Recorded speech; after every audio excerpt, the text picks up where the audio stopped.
Shina carta comare, chasta lo mamá de Shina Ricari. Por favor.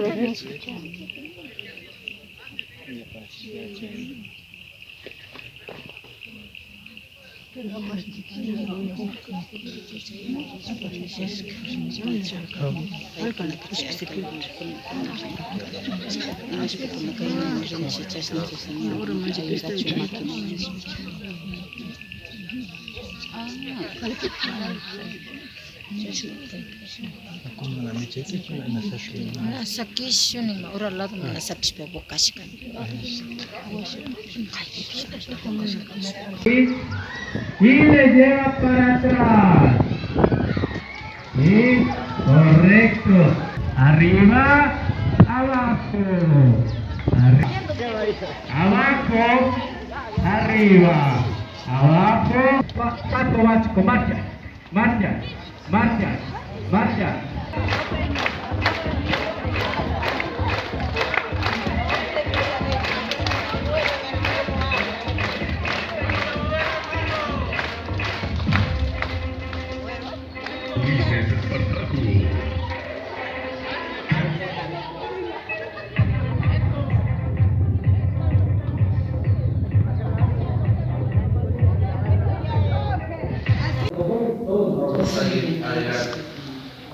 Decirles que mantuvimos una reunión con el señor alcalde, estuvieron unas 2 personas que son directamente las afectadas del terreno, aduciendo que ellos no querían entregar la parte para abrir la calle.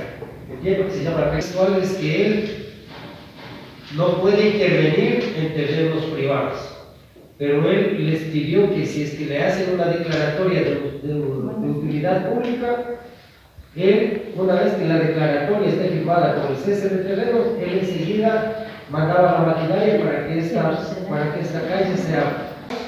Y el Señor le quita. De esa venganza le tapa la calle. No es que la calle no vivía tapada, es hace años la calle, hace unos 35, 40 años hace. Aquí están las señoras de Villascacho que andaban toda la vida. No es que vamos a sacar a nuevos que están siguiendo para que saquen a